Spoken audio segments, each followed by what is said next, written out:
The British economy has a hole at its heart, created by years of austerity and political denial.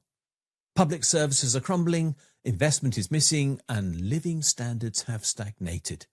Yet the government insists that the problem is a lack of money, when in fact it's a lack of courage. The so-called black hole in the public finances is a myth used to justify failure. The black hole is not in the Treasury's accounts, but is to be seen in our hospitals, schools and local councils. Underinvestment has left the country poorer, sicker and less secure. The black hole is in our social fabric and not in the Treasury's spreadsheets.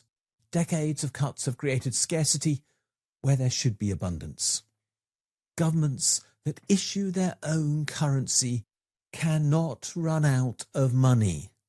That's the fact that the Treasury ignore every time that they claim there's a black hole. We cannot have a black hole in the UK because there is always enough money for us to pay our bills, so long as Parliament has approved that payment in advance. The constraint that exists within our economy is about real resources, people, physical resources, ability, and not cash in the bank. When politicians claim there is no money left, they are lying or ignorant. Those are the only two choices we have to make about what they're saying. Fiscal fear, though, is used to silence public ambition. This narrative was created deliberately. Austerity was sold as responsibility, but in fact, it is plain straightforward economic vandalism. The media has echoed the Treasury's household budget analogy, parrot fashion, day in, day out, talking about maxed out credit cards and other utterly meaningless things. The result of that moral failing is that the nation is poorer than it needs to be, and that's what our media should be talking about. What the black hole hides is the fact that the wealth of the few is still growing. But that wealth growth is hiding the insecurity of most people in this country. This myth disguises choice as necessity, pretending that injustice is inevitable. And at the same time, the myth shifts the blame from government to the governed. It keeps power in the hands of those who benefit from scarcity, and it punishes everyone else. But there is a fix that's available. The government could find the money to invest, and I've shown how to in my Taxing Wealth report, amongst many other articles that I've written. The government could find hundreds of billions of pounds by redirecting savings into constructive capital, or by taxing the wealthy more.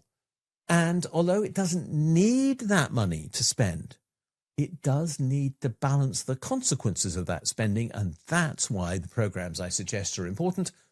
And with the money that it could raise to balance the consequences of that spending, it could invest in people. It could invest in care and housing and green infrastructure and education. In other words, all the things that we need to really grow in ways that aren't just about increasing the wealth of the wealthy, but about increasing the well-being of everyone. We could use fiscal capacity to rebuild public services and social trust. We could tax the wealthy to control inflation and rebalance the economy. We could end the pretense that the national debt is a moral problem when it is anything but that, because it's just a savings account. This is what a courageous government would do. Courage means telling the truth about the government creating money when it spends. And it would mean admitting that austerity was always a choice and not a necessity. In other words, saying the government got it wrong in the past. That is what courage looks like. Admitting mistakes is something that only the courageous do.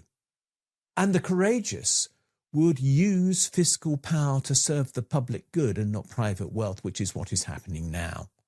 And that would mean the end of the politics of fear that is actually keeping Britain small. The real black hole in our economy and in our politics is the same. It's the void where political honesty should be. Britain is not broke. It's been broken by design. We can fill the black hole in our politics and in our economy with truth, courage, and care. The money is there. The money is there for whatever it is that we can do. What's missing is the will to use it well. Thanks for watching this video. If you've enjoyed it, please do click the like and subscribe buttons because they do genuinely help us spread the word on YouTube.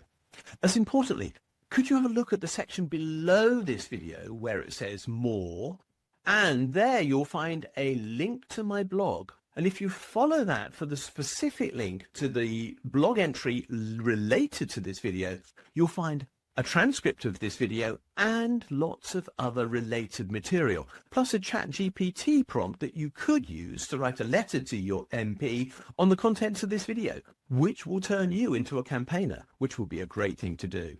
Finally, if you do appreciate the work we're doing, can you think about giving us a donation? If you'd like to do so, there's a link below, or you can find one on my blog where there's a Ko-fi button saying, please buy me a coffee. Thanks a lot, and we'll see you again soon.